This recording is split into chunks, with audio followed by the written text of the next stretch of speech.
Hello and welcome to Footy Judge Mo. People, listen. Liverpool are champions. Absolutely deserved win. Jurgen Klopp schooled Pochettino in this game. But is it Pochettino's fault or some of these Chelsea players are overrated? Liverpool kids, absolutely fantastic, brilliant, amazing. I'm out of words when it comes to these Liverpool kids. To be honest, it just comes from the coach. Putting in kids, having faith and trust in these kids paid off. Absolutely amazing. Listen, I'm not a Liverpool supporter, but I'm just buzzing for the kids. I'm buzzing for Bobby Clark and the rest of them, Conor Bradley, and some of the kids that I even didn't know they existed. But they won the game.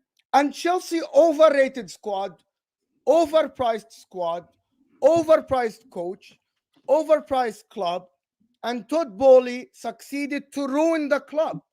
Basically, just he did. I'm sorry for my Chelsea friends, but I'm not sorry for Chelsea Football Club. This project now, with this Liverpool team, that I said that Chelsea should win the game. I said if Salah, Nunes, Szoboszlai, Trent is out, Jota's out. They had 4 starters, and Liverpool literally played like the first team is out there. While Chelsea with Caicedo, Enzo, Raheem Sterling, who should retire from football. I'm just going to say it again. Raheem Sterling should literally retire from football. He shouldn't be playing football for Chelsea Football Club in this day and age. And I'm not only saying that Raheem Sterling is bad, but the rest of them, to be honest, the likes of Jackson, who had an all right game, but missed a lot of chances. Conor Gallagher did everything running around other than putting the ball in the back of the net. And Conor Bradley playing in the midfield. I just playing right wing, coming inside. Everything about this Liverpool team makes Liverpool supporters so proud. Endo, 16 million pounds, playing like the 105 million pounds. 15. Enzo and Caicedo. 115 million. 115 million. I was telling the guys before the show started, when Virgil van Dijk scored, I felt relieved, to be honest. And it's nothing against Chelsea. It's just these kids. My wife is like, are you a Liverpool supporter now? I'm like, no. But it's a victory for the kids. It's victory for the sport. It's victory for the people that work harder. It's victory for the people that deserve the win. I'm not supporting Liverpool. I don't support Chelsea. But it's literally as simple as Liverpool deserved the win for the sake of the kids, for the sake of everyone that said, pay the money, you'll get the wins. No. Put some effort on the pitch, have a good coach on the sideline, and have the energy, and you'll win the games. And that's what happened. It's as simple as that. Did we play? Sorry, did we play Watford today or Liverpool? Because you're making Liverpool sound like Watford. You're not coming with Winter Surfer. You aren't coming with this energy. Them sound like Watford. Let's get it right. It was literally less than we had Winter Surfer. We had you 7 sitting here defending your team. No, we had 7 youth players in our squad. I guarantee you. Okay, Winter Surfer. I guarantee you, before the season, you had no idea that these kids existed. I don't care, but you're making them sound out. They came and you're making them sound Liverpool sound like they're Bradford City or something. Let's get this right. They spent hundreds of millions of pounds just like us as well. Let's not do this narrative. Today when we play badly, it's any other game, it's Chelsea's kids. But today, it's all Liverpool's kids. But the narrative switches today, doesn't it? We see it now what it really is. Okay? But continue with your opening. It's all good. I'm done. Listen, we had, I'm here for it. You don't want to give Liverpool credit for playing kids. It's up to you. No. This is why I say the good of football. You wouldn't want Liverpool to win if it's for the good of football because they're a big club. What? So you wouldn't want them to win if it's the good of football. I don't know why you'd want that. You just spent £1 billion on your team. And you spent hundreds of millions as well. What's the point? No, but the thing is, are you a mathematician? Because I saw you on Hussam. You were a lawyer there. That's 100%. Yeah, Yeah, 100,000%, now- 100%, 100,000%. I don't listen. I don't even want to talk about the red card because it's irrelevant to me right now. Yeah, because you everything's in shouldn't the be. past. You should We speak now, 100%. We because 100% people won the gonna make game. fun of you. Listen, if you go back and you read the law in FA, this is exactly how it reads. Ready, word for word. Playing in a dangerous manner is any action that, while trying to play the ball, threatens to injure someone. It doesn't matter if it's Who's interpreting this law? it- Who's interpreting this law? the referees, which is why I said it was a And he did. subjective decision. So It you was a sit down and subjective keep talking decision. about how you won. Don't bring the red card. You I have didn't. no idea. I didn't. You just brought it to me. I didn't even say anything about the red card You until brought you it just brought it up. before. That's why I've got cleats here. That wasn't on this show. That was on Husam's show, and that was during halftime. No, you It has brought nothing it to do with here. what we're Did he talking tell about. you about it? No, I Did didn't. he tell you about it? I didn't say a single thing about a red card. No, you just brought it up. Lying. I just started just said talking this about the up. team, and you started talking about the red card. I didn't say anything about the red card at all. Again. In fact, Sorry, I was I'm about leaving to. early, so I'm gonna bring it because I'm surprised you here. But let me tell you, if you ever kicked the football in your life, you see, this is the foot. This is the foot.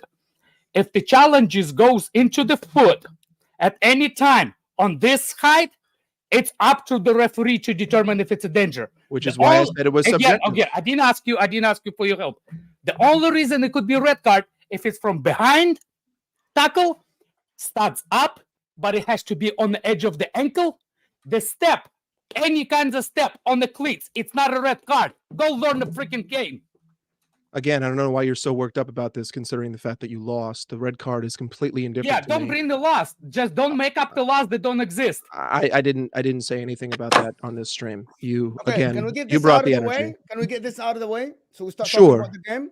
100%. The red card wasn't a red card. Exactly. It's basically a yellow. Which is fine. It's not even a yellow. Let me just say let me say my opinion, and you guys can debate it whatever you want.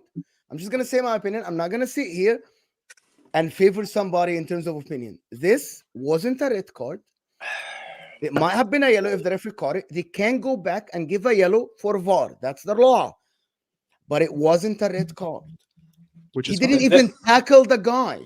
And he say- didn't even. Okay, this is my points about the red card, and you guys can debate it. Okay, it wasn't above the ankle. It was on the foot and on the ankle. Number one. Number two, he was literally putting his foot down. His head was turning, watching the ball. And Gravenberch is very unlucky that Gravenberch landed on this area where Caicedo's turning, putting his foot to turn to go chase the ball. It wasn't a red card, but that doesn't matter. I don't think that's what won Liverpool the game. I don't think that's what lost Chelsea the game. Exactly. Which is why I didn't bring it up. Which is why I wasn't talking about it. You brought it up here. No, I didn't. I brought it up at halftime on Husam's, and you came with the energy. Completely I don't think it was a red card. Somebody got to keep you lesson of the game. If Liverpool fans think it was a red card, I am a big guy. Get over it. It's done. You won the game, so move on from the red card. That's it. Exactly. That's it. I would say if they had given it to a red, I would have been disgraced. I would have been saying this is not. All I'm going to say is that if Romero makes the same tackle, it's a oh my God! 100%. It's not. Drive me a river. It's just a Liverpool fan. 100%. But the thing is, I'm holding the trophy, so I don't really care. Doesn't make a difference. So why you're talking about it then? I didn't even bring it up. I was about no, hold on, Mo. In fact, I was actually about to refute what you said before I was rudely interrupted about a point that I made on a different show at halftime. I was going to say that I don't think that Liverpool were the clear deserving winner of this game. I thought it was a very back and forth. I thought this was a tale of four halves. Chelsea were by far the better team in the second half of regular time, and then for some unknown reason to me, they just completely disappeared in extra time. I've got your reason. I've got your reason. No. He's got quotes. He's got quotes. Yep. 100%. I've read them. But in extra time, we looked more threatening. We looked more dangerous when that was completely against the run of how the second half went. So I don't really think to say that either team was really deserving because Kelleher made amazing saves. Petrovic made amazing saves. Each team hit the post. Each team had an offside goal. This was very, very, very back and forth. And unfortunately, the deciding factor was a set piece and was Virgil van Dijk, who beat 5 Chelsea players to the ball. He was the only one in red who even went for it. And Mudryk was just standing there like his feet are made of stone, jumps up 3 inches, and gets absolutely bodied. That was it. Why? But it was a very back and forth. Yeah, can I just address the people in the chat? There's 500 people right off the bat. You guys are not hitting the like button, and you guys are saying Mo said that Chelsea should win the game 100%. If that lineup, and I said it in the preview, with Don, Nina, I think it was Mike. I was there it was Jamie Phillips, and Alex was here, if I'm not mistaken. I said, what did I say? If Liverpool start the game, the same lineup that started against Luton, Chelsea should win the game. It's going to be a failure for them if they don't win the game. And I'm not changing what I'm saying. For people to say that, you supported Chelsea. I didn't. I just stated the fact. No, because I gotta leave early. Can I say things about the game? Just like what I thought about the whole 90 minutes. Go ahead. I'll go first. Ahead, yes. So anyway, since the red card is out of sight, and now we can actually talk. Chelsea for 90 minutes. I can say nothing about Pochettino. For 90 minutes, I have not single wrong word about Pochettino, how he set up the team. Everything is up the way it's supposed to be for one particular reason. Because at the end of the day, it's not the game in the league, it's a final. So even some of the players do not like what Pochettino coaches you, how he does. At the end of the day, it's still a trophy. So that's the biggest disappointment of the whole thing. All Chelsea players have been a bum. None of them escape. Enzo, no, fraud. Caicedo, fraud. All the backline, but all bad. What was it more embarrassing? Well, now I didn't want to say nothing about Pochettino into the edit time because I didn't think, like, you can't be that stupid and set up the defensive line and go for the penalties from the minute 1 of edit time. I can understand if it's a second edit time and you already like a 10 minutes into the 15, then you can start to go back. You know what? Let's not be open and let's go for the penalty. But should it be for the 30 minutes? It's not a golden ball rule. It's a golden goal rule. That thing disappeared in the 90s or 80s. So why are you setting up at the extra time on purpose? Because Pochettino said he was set up for the penalties. He should be sacked right there where he was speaking. That bully should have fired him when he finished that sentence. Every Chelsea player should be embarrassing. Not only that, to even put the salty on the Chelsea's wounds, they didn't even beat us with the Salah and the rest of the guys. They beat us with the kindergarten. They said, you have a kindergarten? We'll raise you kindergarten. And we'll smack you with that kindergarten. That's how embarrassing it is for Chelsea. Pochettino should be, what's that animal that hides this head in the sand? What's that freaking animal? Ostrich. There we go. Pochettino, this is what you should be. You should be ostrich, disappearing from every interview or anywhere you're going to meet Chelsea. Because you're embarrassment for that. Embarrassment. And the Chelsea players, each one of you should be taking those wages away. You didn't deserve to get paid for that. Because at the end of the day, it's the trophy at the end of the line. It's not a league game. It's a trophy.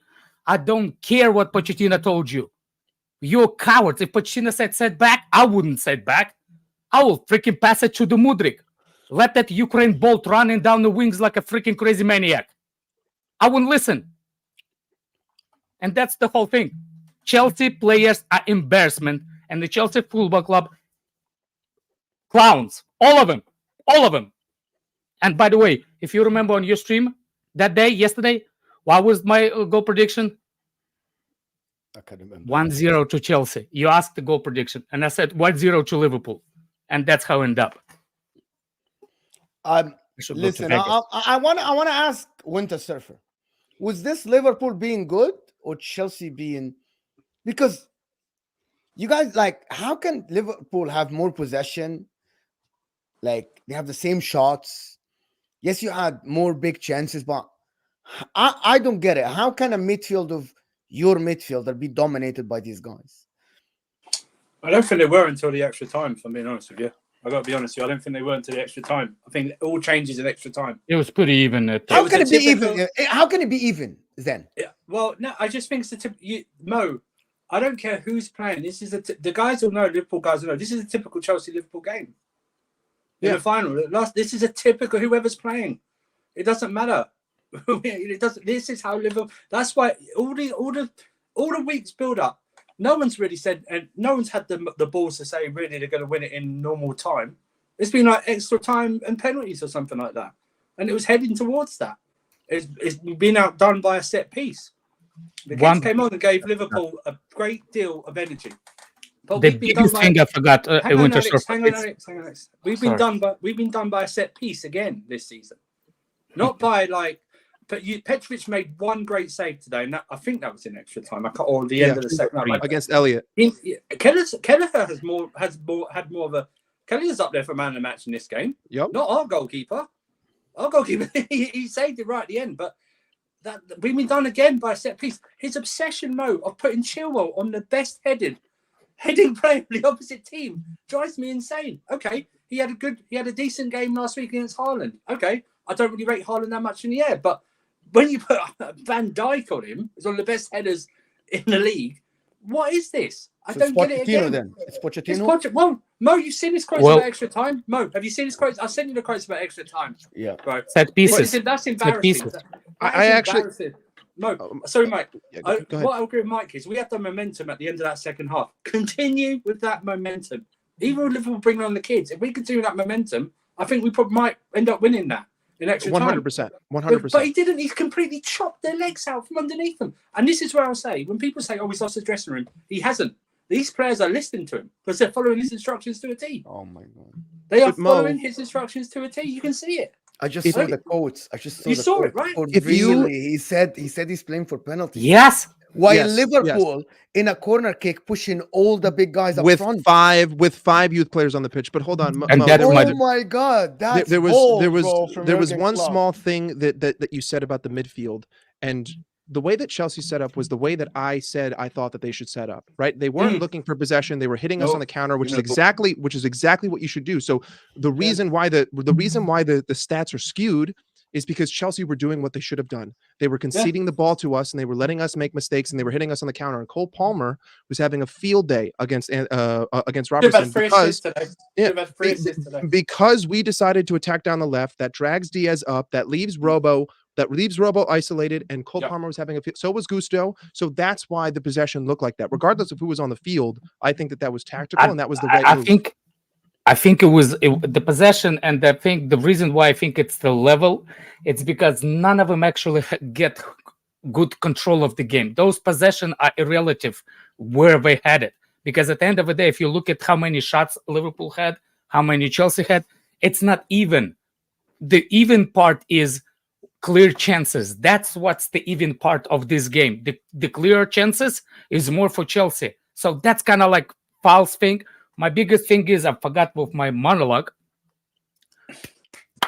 to Jurgen Klopp and his kids, because that's how proper manager supposed to bring up the thing. Big up to Liverpool. He literally, for me, the manager is the most important player on that field, especially in the finals, because you see what's going on and you can make changes right then, right there. Our manager decided to hide his head. But even in his quotes, though, Alex, he said he didn't even take responsibility in his quotes. In his quotes for extra time, he said the team felt we needed to go to penalties, which is ridiculous. Especially how you ended the half. You could have scored 2 or 3 at the end of regulation. Exactly. Tells me your thing, Chad. He doesn't take ownership. That's what a manager does. Can I say something about this? I actually think Pochettino doesn't trust his players. Yes, I agree. Okay. One of the things, and I wanted to mention one thing because of my agenda against Enzo Fernandez, right? Here it comes. So for the Chelsea fans that said that Mo has an agenda against Enzo Fernandez, here it comes. Enzo is good in passing the ball. Enzo is good in distributing the play. However, to play in the midfield in the Premier League, you'll have to have at least some aspect of both parts of the game, offensively and defensively. Couple of times the guy dives into challenges without getting the ball. Well, the one that Diaz, the dangerous chance in the first half, if I'm not mistaken. The second half, he dives in without even any attempt to get the ball. In my opinion, this is one of the reasons why he cannot be next to Caicedo. The guy has zero defensive attributes. Zilch, zero. And I don't know how people can't see that. He's good on the ball, but that's not enough. Staffy, big up Staffy. Staffy sent me a text and said, Enzo can play very good in Serie A, where it's a slower league. And I agree with him. In a league, in a game where it's very physical, there's a lot of running, and you'll have to track back, and you'll have to know when to contain. In that Diaz counter-attack, he should have did something called, I think everybody that played football know that, you a little bit hold up the play. You hold up the forward. You wait for your teammates to come back. Don't dive into the tackles. But he did it a couple of times, and it almost cost his teams. Pochettino doesn't trust his players. He just doesn't. It's as simple as that. And is it down to how the players are bad? I don't know. But he just doesn't trust his players. And it's very obvious. And it was obvious in the game. When push came to shove, he was scared. While Jurgen Klopp trusted the kids and told the kids, go for it. We're here to win the game. Pochettino didn't. And that's a sign of trust, and that's a sign of someone who doesn't trust. It's as simple as that. That's what I'm saying, Mo. When you get to extra time, and your squad hasn't been in a final or something like that as a collection, and you're looking at your manager who's supposed to be your leader to inspire you to do something, and then you're looking at Poch, who acquiesced or some bullshit saying, "Oh yeah, we felt we should go to penalties." That's immediately a let out for the players. Then that's immediately a let out for the players because the manager's given them an excuse. It's given them an excuse to sit back and not try. Klopp didn't want none of these managers. Klopp didn't want extra time today. No, he wanted to win. He wanted to win. He didn't want penalties. You see, Mo, I will agree with you with one thing. If Enzo did not play in Portuguese league is actually quite physical and quicker than any other league. No. It's not as athletic as the Premier League. Athletic. What I mean, athletic. There is difference between a game that is physical. In the Premier League, it's a very athletic league. I watch the games live, and I watch Italy live. I know what you're saying. You know what I mean? The players run. But that's I'm disputing your argument because actually there's the two leagues that players actually easily, based on physicality, can go into the Premier League, which is Portugal and League One. The French, yeah. You don't think that Enzo is a slow player to play in the midfield in a team against transition and stuff like that? I just think he makes bad decisions. I don't think he makes bad decisions. I think that the players. I don't think that he's the player that like De Jong, that kind of player more. Like he's tactically good, but I don't think he's there yet. I think he's like. If we got to be honest, his passing was definitely off. His passing was definitely off today. It wasn't as today. Yes, and don't forget about that back heel. Don't forget about that back heel. I think that ball was. If you will look at the repeat, like look, I'm not excusing Enzo at any point. He's fucking fraud. I'm talking about that specific situation. The ball was behind him. He tried to roll with it, but it didn't work out. That's why he did it what he did. So it looks even worse when he tried to fix it. But at the end of the day, as the guy on the right should have been. So there's no freaking excuse. I don't want to only talk about Chelsea, but I know, Alex, you have to go, and then we'll talk about Liverpool. But is there hope for this team? The great hope. Let me tell you what I mean by that. A lot of people say, give them time. Give them time. Wait. Give them time. This is what people tell me every time. They're still young. Give them time. They will come good. Is that something you see with this team? If you get me a better coach, because I've seen it in patches this season. We saw it last week against City. You know, we've seen it twice against City this season. We've seen it in small patches. But when I've got a coach, get me a coach that's got a set of balls the size of the globe. Do you know what I mean? Who doesn't care, who will go in no matter what and try and win every single game, or be tactically astute. Or set us up better. Set us up not to get beaten nearly every set piece that's put on our head, like that. Get me someone who's adapted and evolved into 2024. Then I can have a good assessment of these players. Now some of them aren't going to make it. Like I've given up on Mudryk. I got to tell you right now, that's never happening. Mudryk is never happening whatsoever. But we've seen it. We've seen it with Palmer. We've seen it with Gusto. You don't think he's not even good for Ukraine trenches? Oh, that's a bad joke. I know. It's the Olympics this year. Send him to the Olympic team. That's what he's good for. Yeah, he's good Ukraine ball. Team.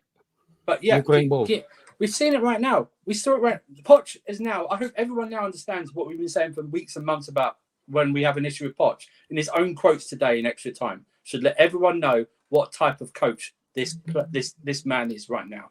He's a loser. That's what he is. He's a loser coach. And he's got loser mentality, and he said it as well. This is probably the worst quotes I've ever seen from a coach after any game. Right? Why did he even say this, Mo? Why did he even say? I have no idea why. I think he wants to pay off. Why not? He wants to pay off. Mudryk was also horrendous. Like, if you watch that Virgil van Dijk goal over again, Mudryk is the first man who could have possibly headed that ball, and rather than going for it, he stood still and he jumped up in the air, allowing Virgil to attack it. Tell you what that is, Mike. That's the look, I'm going to look like I tried to do something by jumping when I actually don't have a chance of actually doing anything. It's called I'll try and look like I'm running fast, even though I've got no chance of getting the ball whatsoever. That's all that is. So people go, oh, at least he tried. And stuff like that. That's what it is. Rubbish. But then again, Mike, why are you having Mudryk at the back post? 100%. Listen. You had five. What do you mean at the back players? He wasn't at the back post. He was at the front post. You had five Chelsea players in front of Virgil van Dijk who started the run at the back post at the far end. He was the only Mike. I would agree with you if there was only one single evidence of that. The problem is we've been conceding a set pieces all season. Like, yes. We've been conceding. Like, you can say today. I don't think Mike's denying that. He's just talking about the goal today. No, I'm just talking about this. I'm just talking about this one specific instance. Virgil runs through everyone and he wins the header. Like, that's inexcusable. You had three players who could have attacked that ball and they all sat there complacently waiting for it to come to them. That's football 101. If you're the defender, you attack the ball. We're just fortunate we didn't give away a lot of fouls like that. That's all right. We're fortunate. Yeah. Let me do the super chats, guys. Let me know what you think. Thank you for supporting the channel. Hit that like button. We have 700 people here right off the bat. So hit that like button, people. Thank you so much for everybody supporting. Ozan Kabak is saying, one kiss is all it takes. Big up Judge Mo. All love. Thank you, Ozan Kabak, for the super chat. Really appreciate you, buddy. He's come back saying, respect to Alex on the terrace. Hold that surfer. What did I do to you? I didn't do anything to you. I don't know what you guys said on the terrace, but thanks. Donna here is saying, Wagman, Mr. Mo, please zoom in on the glow on Mr. Das's face. Oh my God. We won, baby. Go. I'm happy. I'm a champion. Look at that. I'm a champion. She's saying, Mr. Mo, that winning smile can brighten up anything. I'm not even a Liverpool fan, but anyway, thank you. Thank you for support. Donna here is saying, Mr. Das needs to throw a party. Look how happy he is. Yes, thank you so much. He's very happy. He just keep them coming, Donna. Keep them coming. Keep them coming, Donna.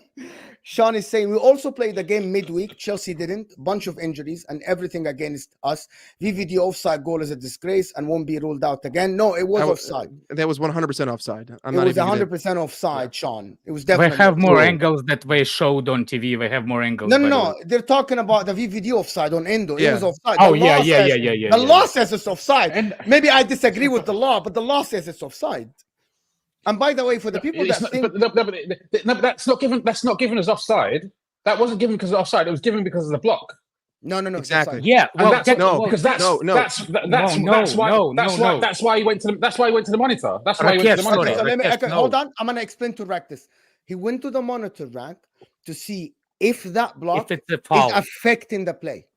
No. It's because Endo started in an offside position and then he went to block him up. The blocking was not a foul. It was the fact that Endo began in an offside position. That's it. And blocked Colwell, who was marking Van Dijk. So he prevented Colwell from playing and getting involved. That's it. So it's offside. If the ball was nowhere near the whole situation, it's not. It wouldn't be called offside. Yes. It's because the proximity of the ball and what he did. It's definitely foul. It's offside foul. It's like that's how it is. Andrew here is saying Chelsea tried to break legs and red cards. Clear goal. It wasn't a clear goal and it wasn't a red card. And it was one shocking tackle. Get over it, guys. It was one. It was a bad tackle. And if he'd been sent off, I don't think it was even bad tackle. No, but it wasn't even a tackle. Exactly. He's on his feet. whatever. But By what the I'm way, saying is, Anyway, I It was want to only move on one. from the record, one. please. It Forget was the one. record. It was one. Andrew, don't Loudmouth. make me bring those. Loudmouth fans said Chelsea fans wanting Poch out is uncalled for. If this sacking business continues, Chelsea will become the next Man United. Rak, Michael, big up. Who's Michael? I don't know. But Rak, Mike, that's Michael. That's Michael. Yeah, well, Mike is short for Michael. Yeah, I'm so sorry. that- I just it didn't register. And of course, Jamie Phillips. Martin is saying, Alex, don't worry about a thing because every little thing is gonna be all right. Don't worry. Thank you for not singing it to me, though. Don't worry about a thing because everything is gonna be all right. You can't they do were it playing either. that. They were playing that at the end of the game too. Yeah, Don't- thank you everybody that's supporting At the this end of channel. the Hey, season, I like you're gonna have the same amount of trophies we are. They already won the free. Oh, about No, he's talking Arsenal. about Arsenal. He's talking about Arsenal. Oh yeah. But Jamie, you haven't said a word about Liverpool. Talk to me about Jurgen Klopp, the kids, Conor Bradley. I don't know the kid with the hair with the afro. I don't know his name, but Jaden Dan. Dans. Remember, Dan. kid's a stud. He's going to be a superstar, in my opinion, in a few years' time. But look, Jurgen Klopp is, for me, this is why I believe Jurgen Klopp is pound for pound the best manager in the world. You know, I don't know any other coach or manager can do this, really. It's just amazing what he does. His mentality he puts through the whole team. Like we're talking about Chelsea there. Chelsea have no mentality. No, none of their players can play in any kind of system by the look of it. There's no mentality at that club whatsoever. You look at our kids coming off the bench, like McConnell. He's 19, but he looks about 15.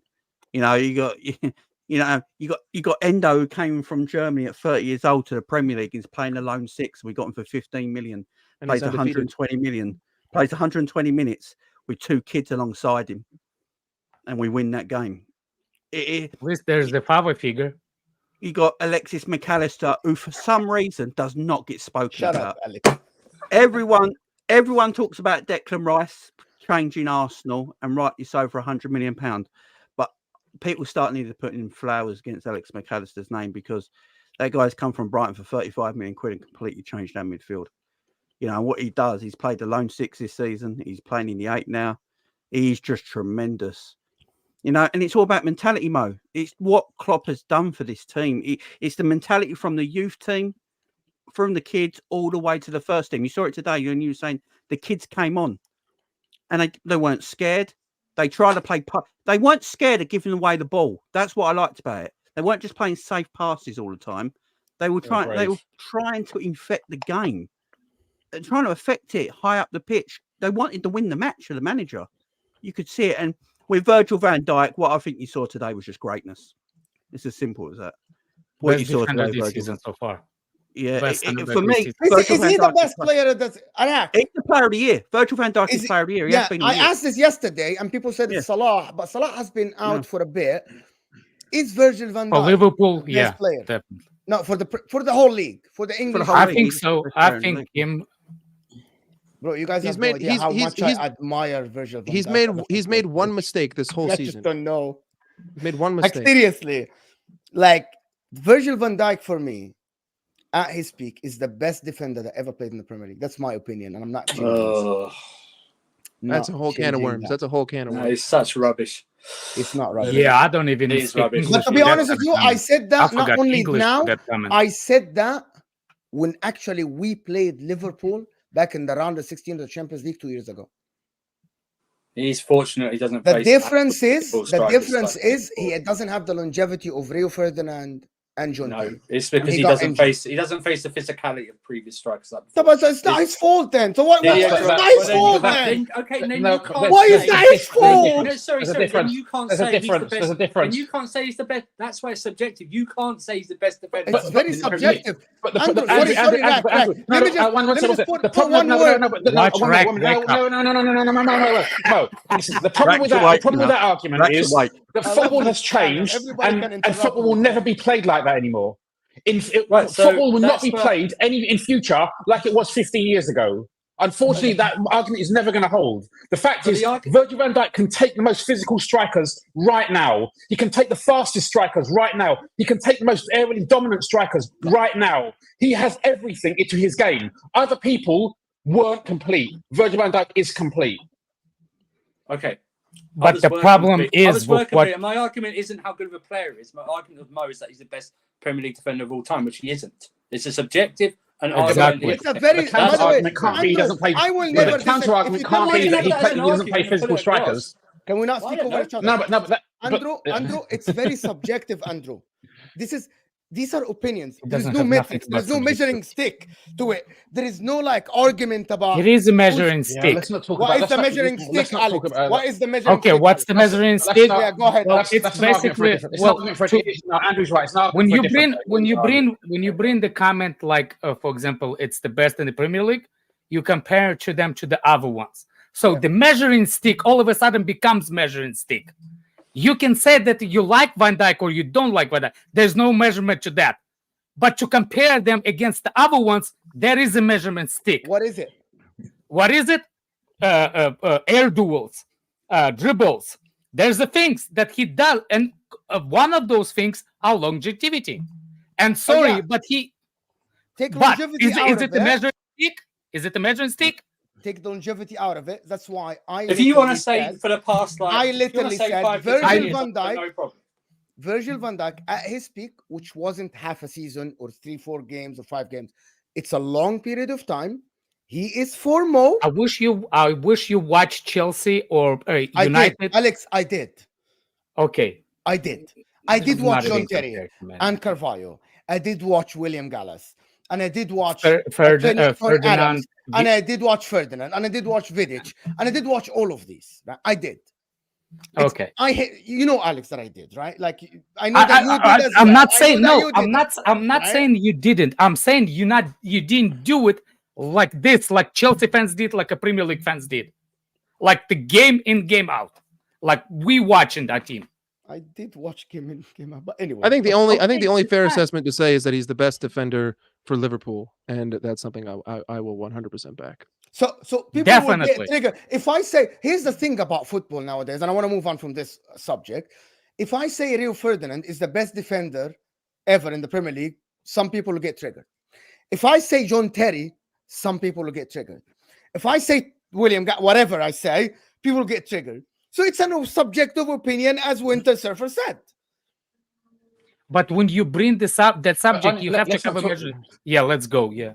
Let's talk about today, and then we can talk. Rak, you haven't. I gotta go. If y'all still here when I call back, I'll join. But I gotta go. You, I'll see you later, guys. See you guys. Mike, sorry for renting on the red card. It's okay. It's okay. We're good. Bad day for me, my man. That's all right. It's passion. Get out of there. Yeah, let's not talk about the Van Dijk thing. I think that's an for a different day. I'm just. I said it. I tweeted this during the game. I'm so proud of the team.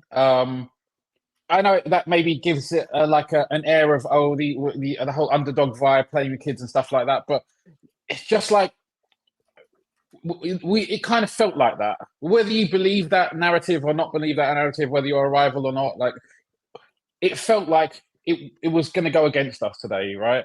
And even if we'd lost, I would have still been proud because the players that we had on, the players we on the pitch, the players that we had out, it felt like it was going to be a brave attempt, but it wasn't going to be enough. And Jurgen Klopp is a key component in us making us believe. And even the most diehard fans would have probably said that, look, it's going to be tough. It's going to be very tough. It's tough with the starting lineup, with the players that we had out, but even more tough with the players we had on the pitch at the end of the day. And you just think you're praying. I'm not a religious person, but you're praying or you're hoping or you're whatever you're doing to think, look, let's just get it across the line. If there's anything that we can do to get it across the line, it'll be amazing, unbelievable. And I'm not gonna hide the fact that I shed a tear today because it felt to me.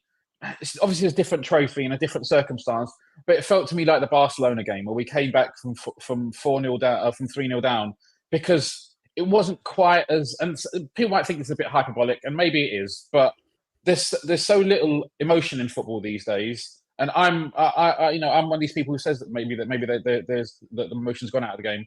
That when it comes, then it makes you. It reinvigorates your interest and your appetite for football. I loved it. I loved the fact that we won. I love the fact that we came from a position that was not many people probably gave us a chance when we had all those players on. It is just the Carabao Cup, right? And I'll say that because it's probably the smallest, like, big major trophy you can win. But for those kids, some of them, look, even the players who played on the pitch, some of those players won't play in another final because not all of them will make it.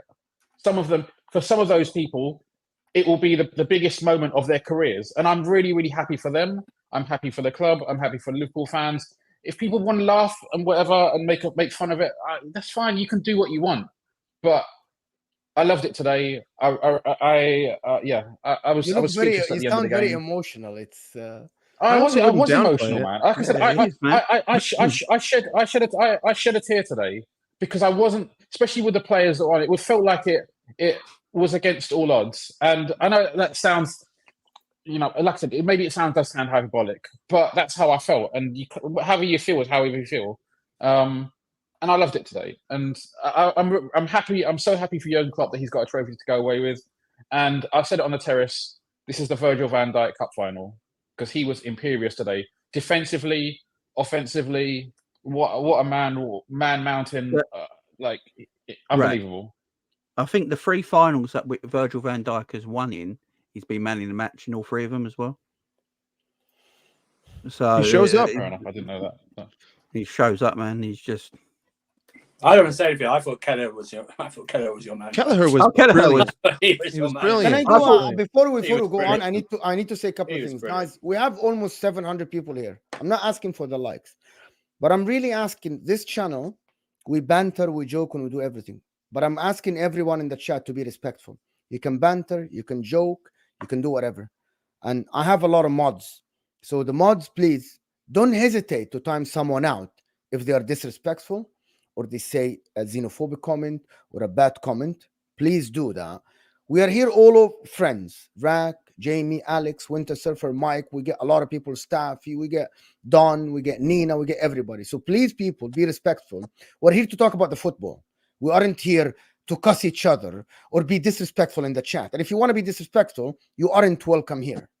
I'm very sorry because we have people from different ages here. They come on the channel and we have people from different ages that watch us. So please be respectful in the chat. We're doing this. You're not paying a penny, right? If someone is sending a super chat, I appreciate you. You're supporting me. You're supporting the channel. But at least be respectful. Like, it doesn't make any sense for you to come here and try to be you can troll, you can joke, you can banter.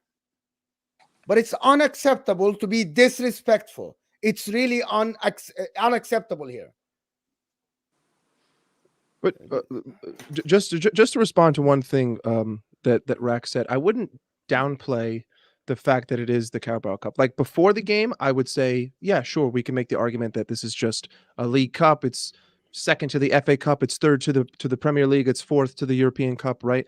But ultimately, in the manner that we won it, with having out who we had out, with having to play who we had to play, with winning the way we did, all of a sudden this becomes like the most important trophy, because now you add the mentality that, okay, against all odds, we can win. Because I'm going to be honest with you, after the end of full time, I was pretty much like coming to terms that, you know what, it's okay if we lose. Like, that's kind of like what my mentality throughout the whole extra time was, just trying to convince myself that it's fine if we lose. It is what it is. We're down, we're out. But then to win like that, and then to have this be at the end of February, going into the business end of the season, with the fixtures that we have coming up, with the competitions that we have, with the players that we have coming back, this galvanizes everyone. This gets behind Klopp. This basically says, we can do this. Like, no matter what, we can play 5 youth players and we can do this. We can win. So I think that beforehand, sure, I would hear that argument, but now, if I were to be a betting man, I would say that this could potentially be the most important trophy of the season, no matter what we win, because it would be the stepping stone to everything else, the launching pad to everything else. And it doesn't matter. I would just say that anyone who has I find this, that when someone wins the League Cup, it's always the other opposite fans who never even made the final that take away from the League Cup. I don't care what it is. I don't know what it is now where you can't celebrate when your club wins something. Of course, the League Cup on a priority list is low down, but you should still celebrate it. Do you know what I mean? It's a winning. It's adding to your overall trophy total. I mean, Liverpool fans are going to say now because they've won it, they're the most successful club in England now because they've won that trophy, right? So I don't get this like celebrate it. Liverpool fans aren't going to flex it if it's the only thing they win this season. They'll flex it over anyone who hasn't won anything because they should do. No, but they'll flex over anyone who hasn't won something. They will flex it over them because they've won. They can say we've won silverware. It's just that I don't get this whole demon. In fact, I think sometimes over the last 10 years, I think the League Cup's become bigger than the FA Cup because Pep won it 4 years in a row. Pep won it 4 years in a row. That's how much he took it seriously. And Mourinho, on both his stints, always credited winning the League Cup first for the group of players to let them win it.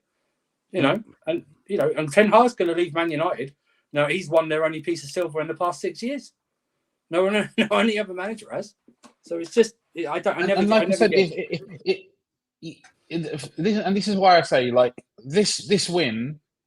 The rivals can say whatever they want, and that's fine. You're entitled to your opinion, and it, whatever you want to say, it is just a Carabao Cup, all that kind of stuff. You can have that opinion. That's absolutely fine. But what I'm saying is, for this group of players, for this manager, and for us as fans, it means a lot. Now, whether in a different season where there's other stuff going on, maybe it doesn't quite mean as much. But everything that we had coming into this final. And obviously, part of it is also the fact that Chelsea and Liverpool, they have a bit of a dislike of each other. There's a rivalry there. There's all these different factors that go into it.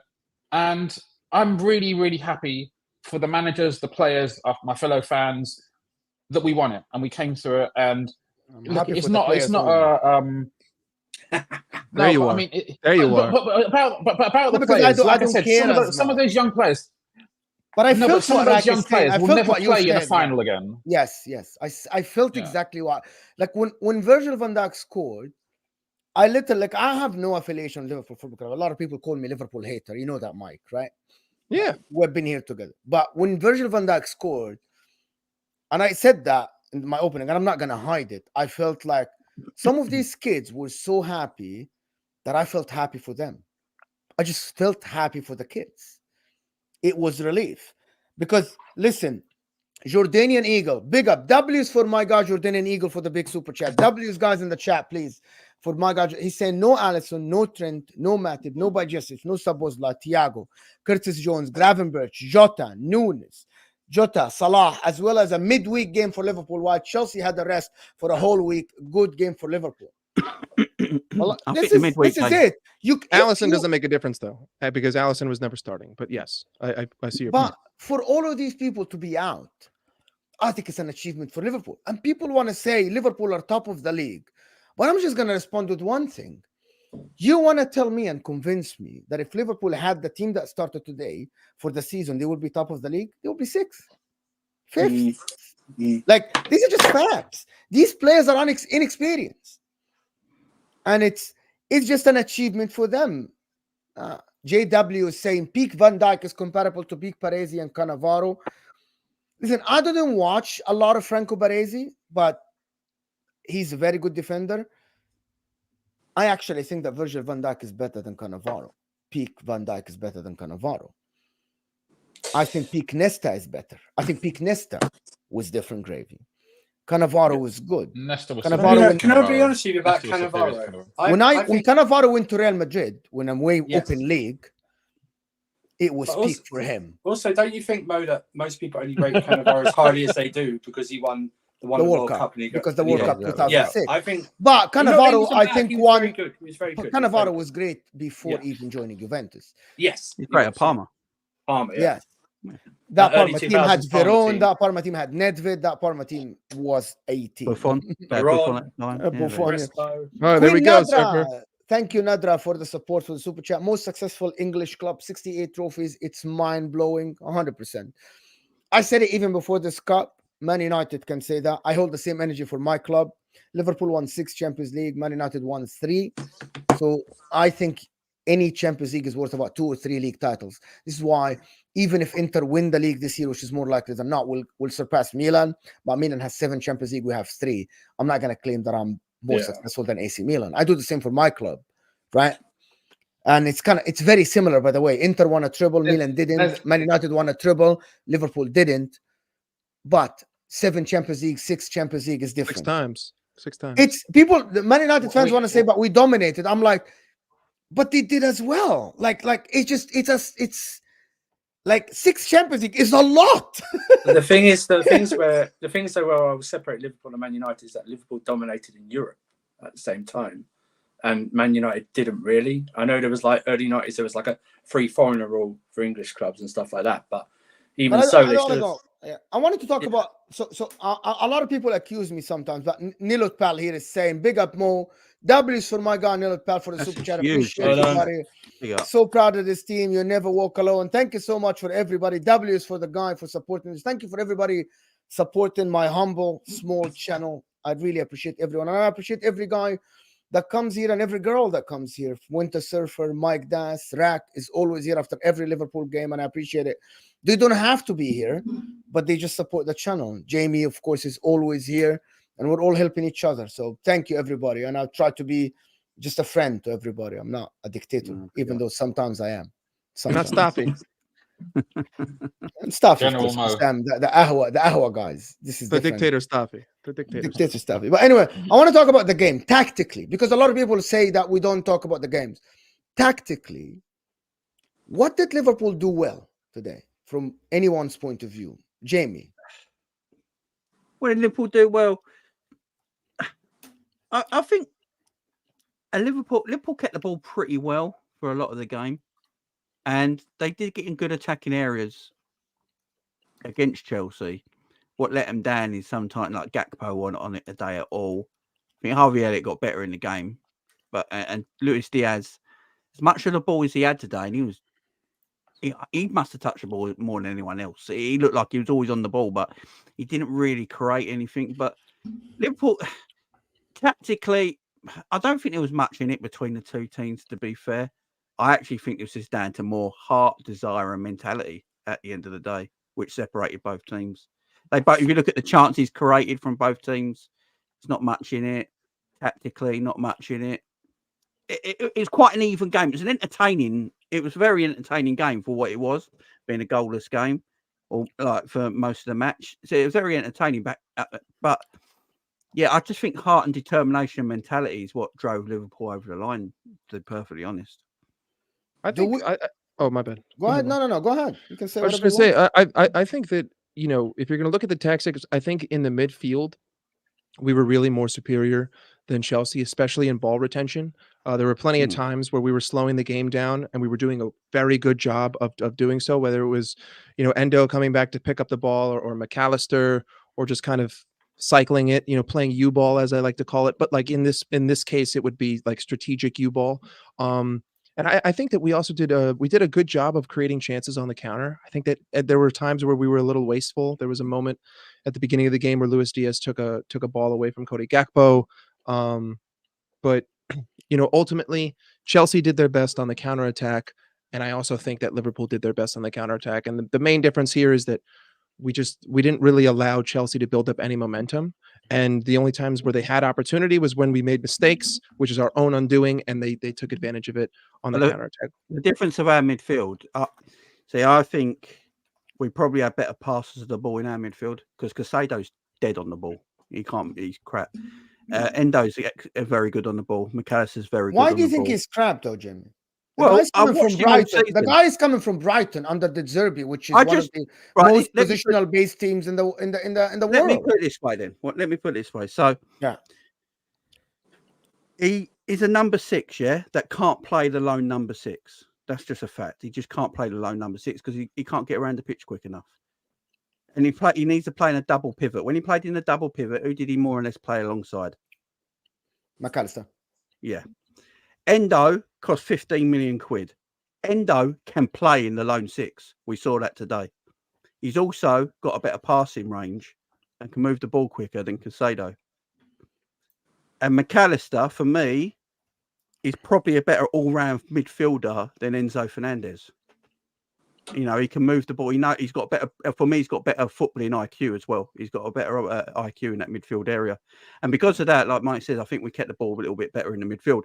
And proof on the Endo thing, Mo, is that towards the end of the game, Endo's played the whole 120 minutes, had McConnell and Clark next to him, and was still running the game pretty well in that midfield area. So yeah, that's it for me. I actually think Caicedo had a good game.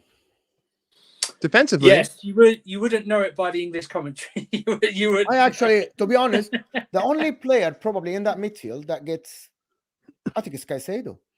Won his tackles, followed around, passed the ball to the next guy. Didn't make a lot of mistakes. Did his job. It's his job. Did his job. Right? He isn't asked to dictate the game. He isn't asked to distribute the ball left and right. He just isn't. Caicedo is someone who stops the transition, stops the attacks. Caicedo wasn't bad at all. The one that I'm looking at are the people that wasted chances, missed a lot of chances. Mm-hmm. Enzo Fernandez should have been better. And I am judging Enzo Fernandez based on Conor Gallagher. So hear me out about Conor Gallagher. This is what I'm not defending Conor Gallagher. Conor Gallagher today was the one that I thought on the pitch was given everything for the shirt. The problem with Conor Gallagher is that his best isn't good enough for Chelsea Football Club. Yeah. Does that make sense? If I play for Chelsea, I'm going to give you the best. Yeah. But my best isn't good to play in the Premier League. I'm not saying Gallagher isn't good for the Premier League. But for Chelsea Football Club, Conor Gallagher's best isn't good enough. My problem is Enzo didn't do his best today. No, I agree. And that's why I'm not. You haven't heard me defend Enzo once. Raheem Sterling, for example. If this is Raheem Sterling that people wanted to play, what the heck was that? How is this guy playing for Chelsea Football Club? Yeah, I mean, I would say this, but just for anyone knows, I think Gallagher actually, I don't think his sub was tactical. I think he was limping when he went off. I think that's the only reason. He was exhausted. He was actually subbed today. Yeah. So he gave his all. But the problem I have is even when they're missing it, the fact that we're relying on Conor Gallagher to finish off those chances is alarming to me. Do you know what I mean? It's not, I shouldn't be having to, so that's why I'll get on Conor Gallagher for missing. I think the one that hits the post, it's just a natural instinct. Actually, it's a good. It's not bad at all. It's that one you cannot blame him for. And I mean, quick. He's good at touch, far post. It's just. I also don't think that you can blame him for the one-on-one, because if you go back and you watch it, his first touch is heavy, and if we're going to go on, if we're going to go on this whole narrative of that, but if we're going to say. Exactly. Which is why I think that you can't blame him too much. Gallagher shouldn't be the guy that gets 1-1. Kelleher also makes an amazing save there with his trailing arm. There's two misses in the same sequence. It's in the first half.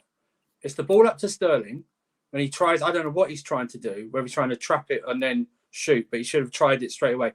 And then Palmer, right by the goalkeeper, decides to side foot it instead of smashing that ball in the back of the net and seeing what happens. This is what I don't get. Just smash the ball and see what happens, even if it flips off 7 people and goes in.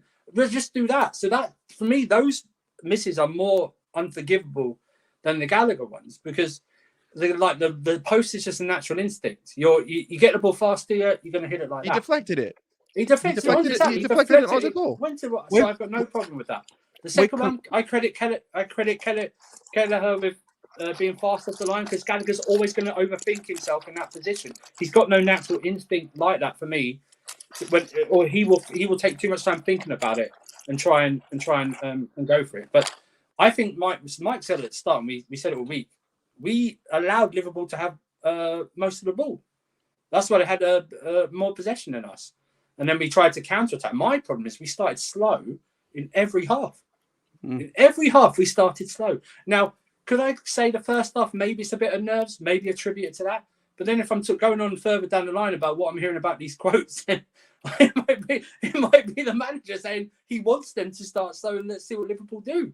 Because it just seemed that to me. I couldn't believe it. But once we got into the game, I actually think that Gravenberch incident broke up the game and helped us get into the game quicker. 100%. Because Liverpool, like I said, Petrovic is not coming out man of the match. He had one good save today, but they were having more and more of the ball, and we were giving it weight as well. We were just passing it straight to them, which obviously didn't help.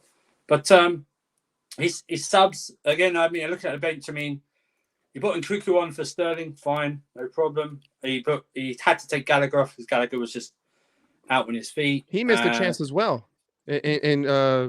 Yes, that's right. He was right in front of the goalkeeper. He fluffed it. And he kicked it. He kicked it right to Kelleher's chest. He completely whiffed. Kicked it into. He swung at it, but he didn't even connect to it properly. So it's he sliced it. He sort of like hit it on the tip of his toe and went to Kelleher. But the subs really didn't make much of an impact in terms of helping us. I mean, Mudrik's just participation at this stage, and you know, and Noni. He tried though. He tried. He did try. He tried. A little bit unfair to him. He is, but then, like I say, then you can understand why he didn't get more into it, given extra time, given the instructions they were given. So you don't, you know what I mean? It's like, so for 90 minutes, if I have to now split this game between 90 minutes and extra time because they're two different games. They're two different games to me now because of what the manager said. So 90 minutes, I think we had more than enough chances to wrap that up, especially in the second half. I think we should have beaten you in 90 minutes in the second half, given what happened. But yeah, no, I can't. Let me do this. Cam's call. Big up to my guy, Cam's call for the super chat. Big up. W's for my guy. He's saying, last week I met an Ox Chamberlain at a soft play. That we own asked him what he was doing here and not in Besiktas. Man like rehab, pulled my hammy. As a Liverpool fan, he gave me PTSD, didn't see nothing else and walked away. I'm not sure what to make of that super chat. I think he's just telling us. I really don't know what to make of the super chat. Thank you for it. Yeah. Thank you for the support. Thank you for the super chat. Thank you for it, though. Don't try to decide. Thank you for the support. Please super chat again. Super chatting again and explain yourself better. Yeah. Like seriously, like I'm not. Maybe you have to take the second letter of every word and decide its actual like a meaning or something. To be honest, I'm looking at Jurgen Klopp. Jurgen Klopp did something today that is a little bit different. He overloaded the sides. Conor always overlapping. Conor Bradley, Robertson always overlapping. The problem with Chelsea wingers, Sterling and Cole Palmer, is that they aren't wingers that will work hard as Diaz. You know what I mean? They aren't people that will work hard. They aren't people that will go and defend. They aren't people that are going to track back. So he overloaded the sides. And it was very obvious that Enzo Fernandez cannot cover for the wingers. Caicedo can try. That's one of the things that Jurgen Klopp did differently. Tactically, he did that. Forget the midfield battle and the tackles and all the stuff. It's all about the sides. It's all about Conor Bradley running down. Pochettino did the same offensively, but the difference is Luis Diaz can track back. That's the difference. Harvey Elliott can track back. Raheem Sterling is very lazy. He's a lazy footballer. He just runs with his arms like he's a T-Rex. No, I'm not talking about the run. This is how God created him or how he was made. He was just a lazy footballer, Raheem Sterling. And that made the difference a little bit. Chelsea on the counter-attack, very effective. Nicholas Jackson, by the way, his touches weren't bad. And he was all right. He wasn't bad at all. I thought him and Konate had a very good battle. I actually like this battle. Yeah. He set up Conor Gallagher twice. He set up Cole Palmer twice. Nicholas Jackson. He's just a slow striker. He isn't a striker to run into the defense because Konate and Van Dijk literally ate him alive when he was trying to go one-on-one against them. And when we hoofed the ball up as well, there was absolutely no point of us hoofing the ball up to him. Like, what are you going to do against Van Dijk and Konate? Jackson, he nearly made it. Jackson, there was that opportunity where Konate managed to get back in front of him, but that was touch and go, man. That was very close because was that the second half? He was just about to pull the trigger. It was in the second half. Ibu made a great tackle, and then I think that led to I think that still led to a chance for you guys, if I remember correctly. What does that mean for Liverpool? I have been on a train lately, and people don't like it, by the way, that Liverpool are favorites to win the league. Oy. I've been on that train. How could you say this? How could you say this? I can explain it. The Mo Express. I can explain it. How could you say this? Liverpool have the easiest fixture list. Liverpool have Man City coming to the Etihad. Liverpool with the kids are still winning games. So that means more rest for Salah, more rest for Nunes, more rest for Szoboszlai. They didn't play today because they weren't ready. But Liverpool on paper, ahead of City and ahead of Arsenal. Arsenal play City at the Etihad. Man City go to Liverpool. This win proves to me that you still can win. The reason why I'm saying this is that these are the teams that you're going to face in the Premier League. And it's not going to be as tough as today. So even with some injuries, he can win. I've just sent you because I just sent you. I'm looking at it. I just sent you a picture of Endo on crutches, right? So Endo walked away from Wembley on crutches. So Enzo he was limping.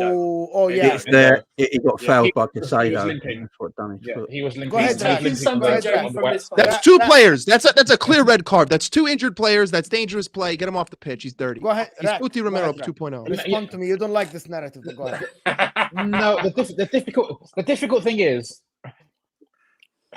the last time we were going for the quad, towards the end of the season, it became very, very difficult. Despite the fact that we had the boost of the Carabao Cup, we went to City. I went to that game. It was 2-2 at the Etihad.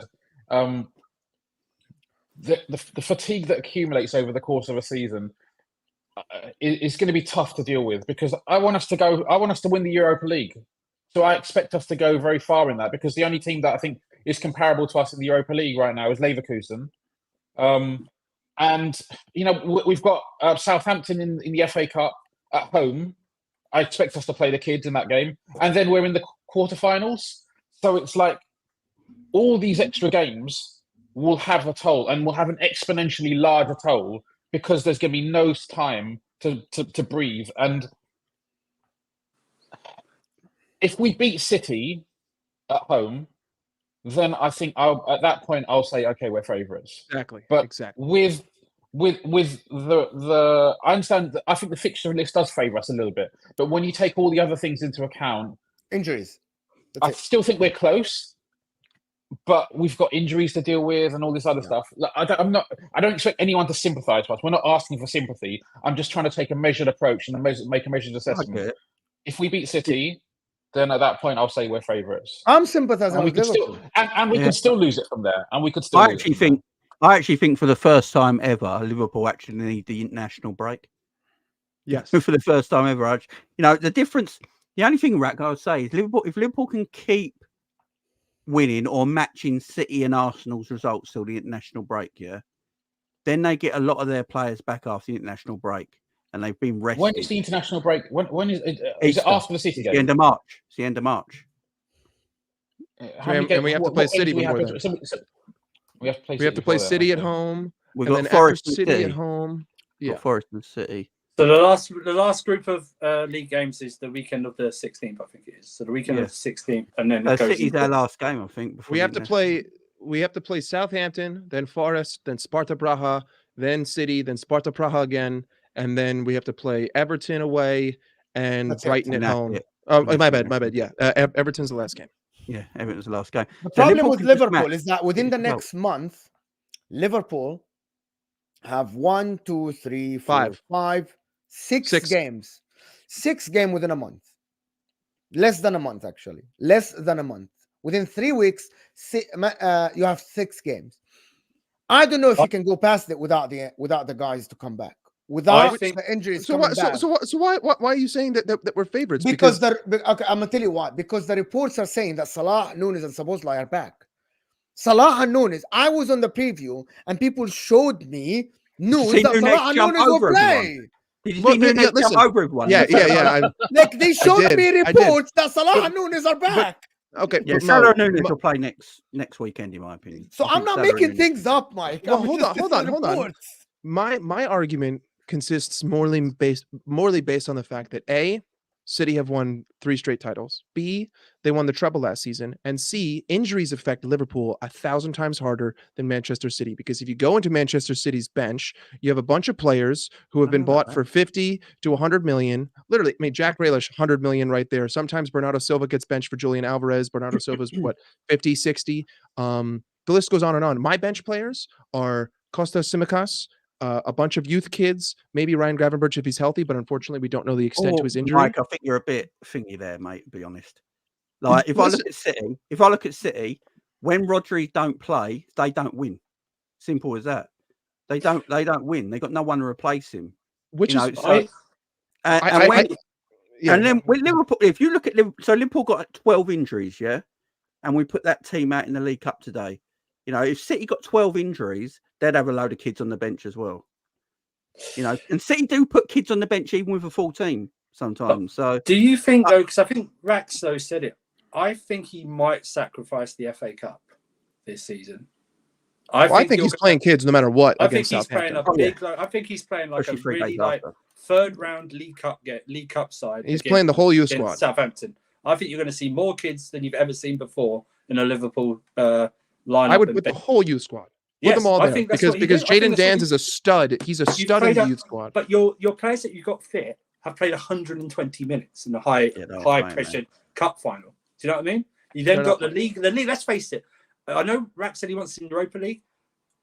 I think when it comes to the end of the running and you're only single points in it with the Champions League, that might be sacrificed as well, given the lineups. Do you know what I mean? For an actual league title run. I think you've got a trophy now. I think the FA Cup is the easiest one to sacrifice if you do make the decision, given your injuries and stuff like that. And the game's on Wednesday. So I can see whether the kids will probably still be good enough to beat Southampton though. Let's just say this, right? They probably will. At home, yeah. At home. But further you get further on, you're gonna get into a quad situation, and it was only you ran out of fuel because you were playing nearly every game. Whereas this now you've got now injuries coming in. So he has to be very careful with who he selects. Like if Salah's a hamstring thing, the hamstring's a tricky one to like predict. Sometimes it can go from a twing to what my words have gone, but a longer time out in a matter of minutes. Do you know what I mean? So he needs to really think about who's he's going to play and who's he's not going to play. I think Darwin's definitely back because after the final whistle went, he literally hurdled the whole bench. Listen, I think he's all right. Yeah. I think he could have been fit today, but it's just precaution. Yeah, I think it's precaution. Yeah, just we got someone making his debut on the channel. Ches is here to have a little bit of a talk about Chelsea, and he just. They got Jamie. Congrats. Yeah, Ches. What? Before you go on, I want to just Cam's call here. I think. Are you? No, he's not. With all the injuries we have at the moment. Thought, oh, nice, I get to meet an ex-Liverpool. Nice moment for me. This guy, like, I'm injured too. I'm like, for fuck's sake, the irony. Today is another one. Yeah, Liverpool, I'm not sure. Like, Liverpool, to be honest, with all the injuries, if they come back, they have a good enough squad, Cam's call. They really do.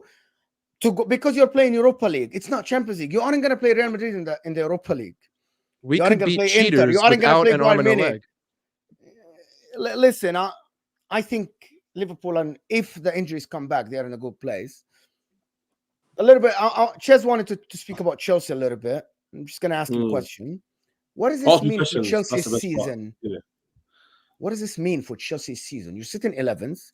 You lost the only chance, I think, in my opinion, for you to go to a European thing next year. Right. So, what are you saying? Actually, are you putting this on the players on Poch? I don't know. We never spoken about this since the beginning of the season. Hey, Mo, ask me one question, man. There's a lot there. I have a lot of questions for you.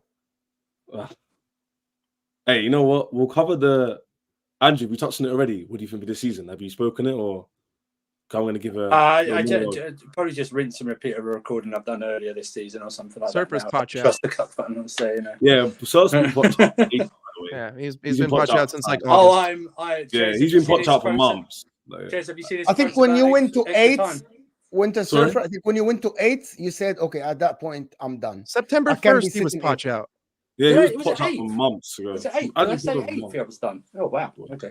This season, boy. Go ahead, What Ches. do you salvage from this season? Other than pride, potentially, of maybe getting Europe. For me, realistic would probably be, I want to see a bounce back in the league. So we've got Man United, got tough fixtures coming up. We're 9 points behind them. They are currently in 5th, I think it is. Yeah. So if we can... Sixth. Oh, yeah, 5th is obviously, yeah. If Spurs are 5th. If we can show a bit of sustainability in pride to a certain degree and potentially get between 8th and 6th and have a good cup run in the FA Cup, it's still sackable, so he's gone. But that's like where we can go this season. Right. There's nothing better than that. No, Andrew, he's saying he can stay. This isn't what I think he can stay. No, he's not staying. He's not staying. You asked me the question of what could be salvageable this season. This isn't what I think will happen. This is what I want to happen. This is what I think would be a definition of salvageable, if there was a term. This isn't salvageable. This is crap. We are crap. There's 6 finals in a row. We are crap. Get that Cheers. right. Do you know why? Yeah? My reaction wasn't like, my reaction is when you said pride, and then I see his quotes today. He has no pride. Oh, He yeah. has no pride. Yeah. He doesn't know what pride means. He's a coward and has no balls. Okay, he has no pride in his work. I said in the Gal stream just now, the fact, I don't know if everyone's seen the comments, the fact he's come out at the game and said, I play for a draw, tells you the mentality he's had throughout the whole season. And people will sit here and tell me, inexperience is the ages. The players are too young. Liverpool brought on youngsters and still performed at an amicable level. They were still competent to perform in a final with fine margins. How is that plausible with youth players? How? Mm-hmm. We said it. It's embarrassing. He should look at fans. Yes, the ownership's still an issue. But like I told my daddy, like a mustard seed, it's little things that make a big difference. It's not always the big things. It's a little nuance. And the nuance today, and probably throughout, I would say, if the players take accountability, Poch is probably 70% of the issue. Okay. The small nuances are his mentality, his tactics, his changing of styles, his changing of personnel. The tactics in terms of the personnel, wasn't bad today. But then the game plan was here and there. I think Liverpool fans would admit they wasn't dominant at any point, nor was Chelsea. It was sort of like a to and fro game, typical Chelsea-Liverpool final. But when it came to the last 30 minutes, by the way, man, the crucial time of the game, what does he do?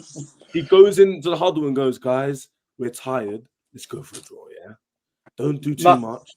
And then you've got Mudryk standing. This happened to the goal. You got Van Dijk with experience. Fair enough. Runs through. Mudryk standing there. Just heads it in. And there's fine margins. If he just said to them, yo, let's go for it, maybe Mudryk or the players, they wouldn't have conceded the corner. Maybe they would have gone for it. Maybe we would have scored. But that mentality shift. It's the money. Huh? It's the money, the contracts. Yeah. Nobody cares. Oh, no, that's rubbish. I disagree with that. Mudryk, I'm going to tell you, Mudryk doesn't care. Yeah, Mudryk. I'll tell you why he doesn't. I'm going to tell you why he doesn't care, and you can bottle water. You can rebottle. No. I'm going to tell you why. He doesn't play regularly. Fans don't like him. He's the favorite of the coach. He's not the favorite of the fans. He comes in when it's like desperate times or when Sterling plays bad. Even if he puts in some little performance, I don't like Mudryk. I don't think he's a good player. I think he's just on it for the vibes. Money, 8-year contract. FC. It's just for the vibes. You see the difference between Mudryk and Conor Gallagher. You see why someone plays for the jersey and someone doesn't. It's very obvious. Between Madueke and Mudryk. Madueke had a better cameo. Madueke came on. He wanted to win. Yeah. Mudryk wanted to play for himself. He created. I don't know how you guys are not seeing. Now, giving someone an 8-year contract, giving someone an 8-year contract, his future is done. And Mudryk knows that he isn't getting an enhanced contract. He knows. No, but Mo, I agree with you, but you're picking a bad apple. That's not the rule. That's not the rule follows. Yeah, but it can be contagious. No, it can be contagious, but it hasn't been in terms of we still made it to this final and we still competed. So I'm not going to say that the policy means that a lot of these players. I'm not going to sit here and say, I'm against this policy from day one. I'm like. Yeah, I know you've been saying this, but I'm not going to say like, hindsight because we 8-year contracts, bro. What is this? What yeah, but my point trying to make, you're using the hindsight factor to prove your point. In my opinion, that's probably recency bias. That's a fair point to make, right? A sly recency bias. You could agree. So I'm not going to use that rule and cascade it across the whole team. I don't think today was a lack of effort. I think it's just tactics. But I also think but it was lack of quality. We didn't lose clear tactics. No, today. It was lack of quality, which is exactly the point I said. These players are overpaid, overpriced. You guys overrate them, and it's very obvious. So wait, you're saying today was more on the intangibles than the tactics? Is that what you're saying? Yeah, of course. It's all about the quality. Would everyone agree with that? Come on. Well, I don't know. People in the chat, do you guys think that Chelsea? It's a yes or no question. On the panel, Rak. I'm gonna get to the panel, but let me ask the people in the chat: do you guys think Chelsea team is overrated? It's a yes or no question. Yes, if you think the Chelsea team is overrated. No, if you think the Chelsea team isn't overrated. But you can't say they're overrated. I think at the start of the season, they're sitting 11th, so I don't know how we could overrate. Yeah, how is it overrated? You don't rate them, so you can't. Oh, I'm gonna tell you what. I'm gonna tell you what I mean by overrated. What I mean by overrated, being overrated doesn't mean you're a bad player. Being overrated means you're rated higher than what you actually are. I think they're overpaid. Forget the money. When you're like, for example, Levi Colwill is a good player, but Levi Colwill isn't Konate. Levi Colwill isn't Van Dijk. Levi Colwill isn't even. I want to give an example. Mark Gay. He's not even Kwanzaa. He's not me. Enzo Fernandez, for example, is a good player. I never said Enzo Fernandez is like shit player, but the way the pedestal you guys put him on, as for example, you put him on as a player who should be like, I've heard Enzo Fernandez was one of the best midfielders in the league. I disagree, completely disagree. For example, you can think so. You can say, that's what I mean. He's overrated. For example, I'm gonna get Malo Gusto. People told me Malo Gusto is this and that. He is a good player, but he isn't to the point that you're saying.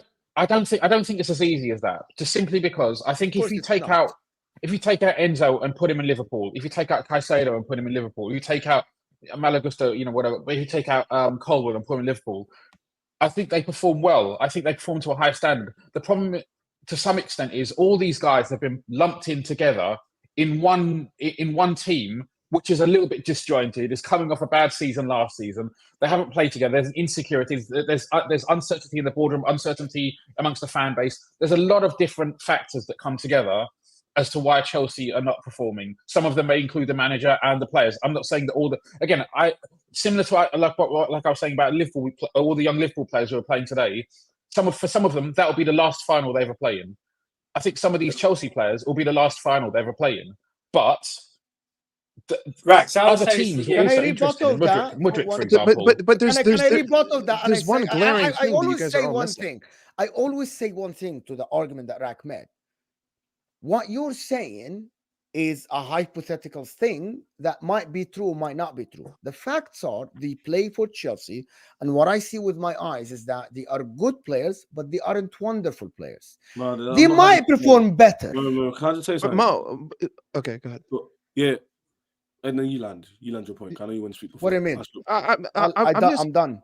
I'm just listen. The one thing that I haven't heard yet is one word. It's leader, right? Ultimately, when I look at Chelsea today, I didn't see a leader. I didn't see unity. I think a perfect example of this is that when we go into extra time, what's happening? Disasi's getting his legs massaged, Caicedo's getting his legs massaged, and the entire Liverpool team is hurdled around Virgil van Dijk. Go back to the Luton game. Virgil scores a goal. What does he do? He doesn't celebrate. Does a knee slide, gets back up, pushes everyone back to the line.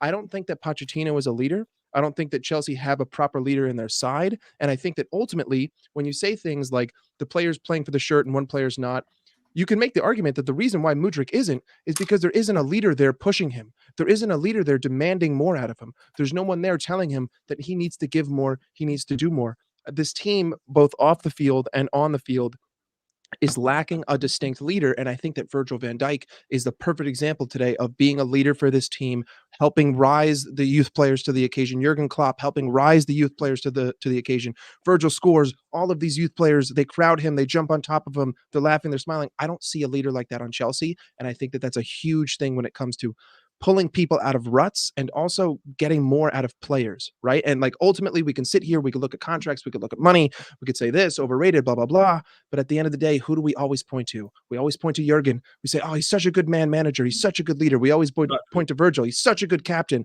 But that's because these guys get the best out of everyone, no matter how much you're making or who you are, whether you're Jadon Danns, who's 18 years old and you play in the youth squad, or you're Mohamed Salah and you're the best right winger in the world. Chelsea don't have a leader anywhere. And I think that that's the main reason why why extra time was so shit for them, because there's no leader. And here's the thing.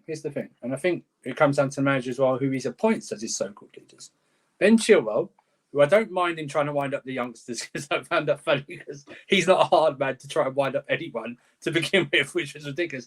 But when he's your leader on the pitch, that spells trouble for me, because he's fighting with youth players, and he's fighting with exactly. But the problem is, I have why he's doing that. He's wearing the captain's armband. Now, if he's not wearing the captain's armband, that's just another shithousery tactical trying to do that. I've seen like Andy Robertson do it with other players, maybe not youth players, with Messi.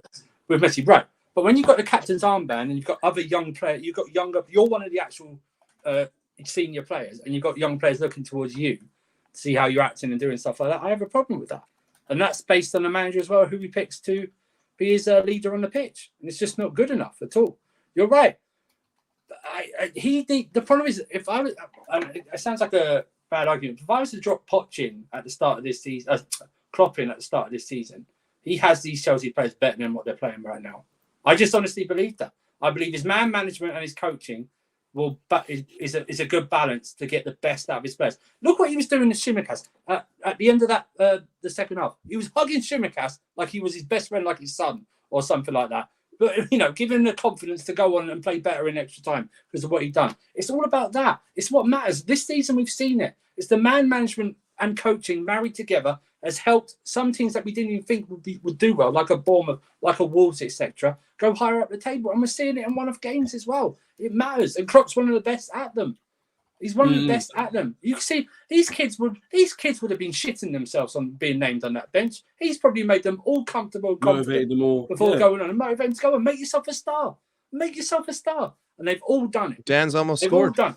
That's what I was going to say to Mo's point about like overrating and touch on Rattled as well.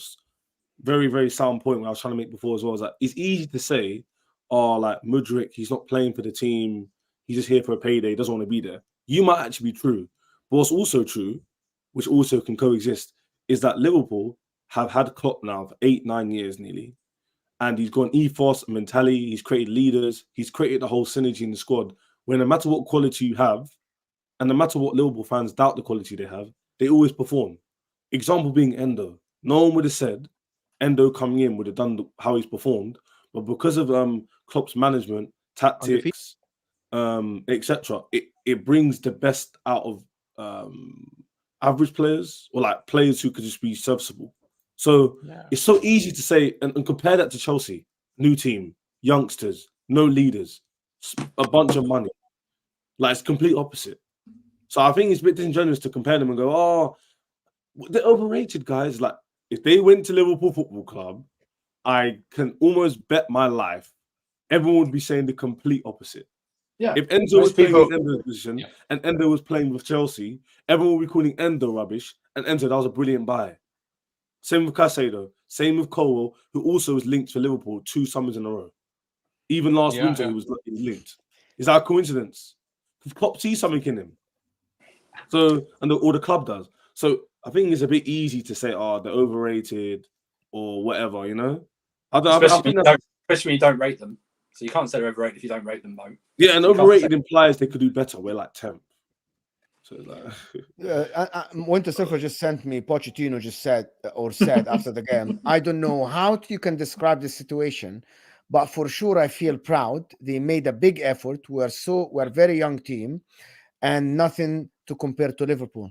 This guy's speaking out of his ass.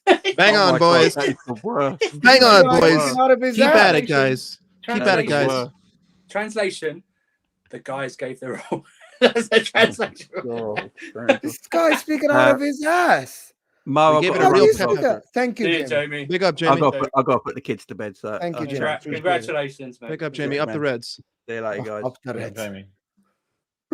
Yeah. Listen, I know, but I want to go to Liverpool a little bit. Like, just to be honest, that's the difference between a manager like Jurgen Klopp, even though he sometimes irritates me on the touchline and all this stuff that he does.